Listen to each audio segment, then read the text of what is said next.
Yeah, first fight at middleweight. I suppose it was always going to happen, wasn't it? You were always going to move up at some point. Yeah, no, it was always bound to happen. I mean, making 154 for the last year was always difficult, but I was getting the opportunities and I was with a new trainer as well, so I thought, let me just stick it out for a few more fights, and then the time come where I think it would have just been impossible to make it now, or it would have been bad for my health, and where I'm only young, I mean, I don't want to kill myself, I want to enjoy the sport as well, so yeah, now was the right time.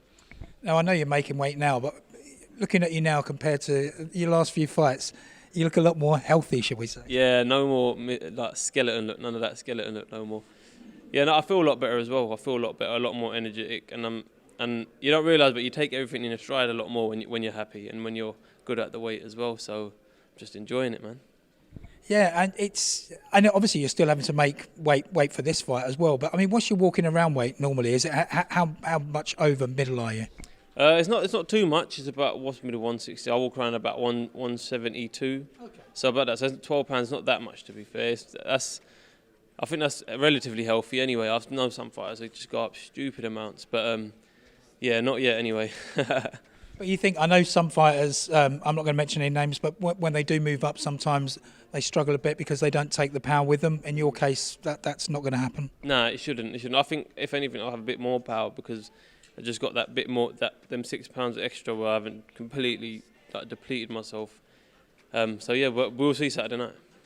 Absolutely, yeah. No, looking forward to that. I mean, your opponent reckons he'd take on Mike Tyson. I'm not sure if I think he might be telling porky pies there. Yeah, no, I mean, not until he's in front of you. Do you know what I mean? Not until he's in front of you. I think it's a whole different story then, isn't it? He said, I'm not scared of anyone, even Mike Tyson. I'm like, you sure? Yeah, no, I mean, if he's not scared of Mike Tyson, he must not be scared of me at all, innit?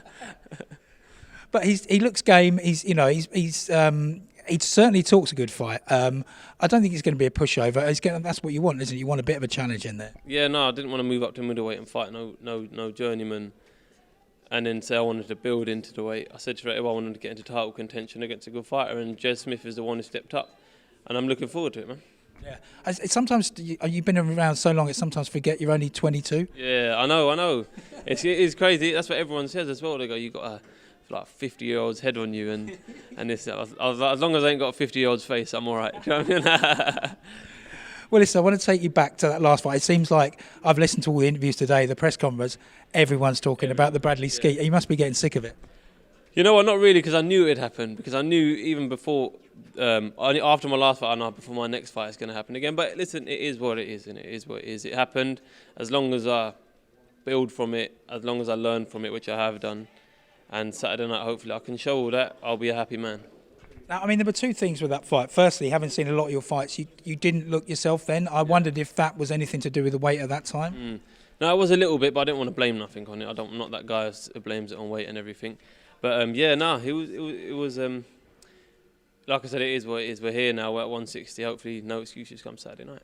And the other thing was obviously the fallout. I mean, it just went a bit mad on social media and everywhere else. I mean, I know you as probably one of the nicest, if not the nicest guy in boxing. But so I think people got the wrong impression of you. Yeah, no, of course. But it's different when you see someone's social media perception of them.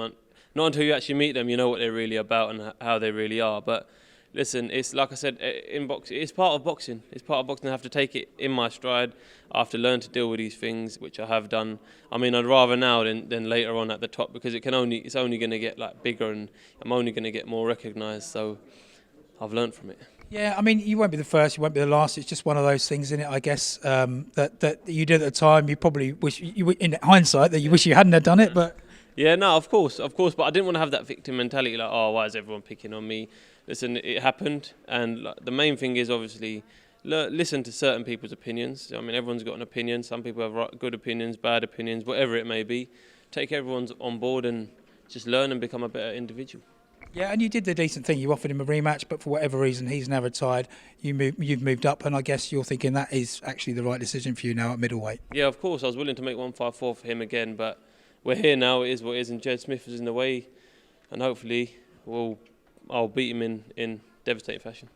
Okay, before we go, congratulations on signing a new 3-year deal with Frank. That's like you seem to work well together over the years. Yeah, no, it's been great. Listen, he's nurturing me the right way, how it should be, and I've won every fight under him so far. He gave me the opportunity when no one did. So I mean, it's only right I have that loyalty until I win a world title or the end of my career. We'll see.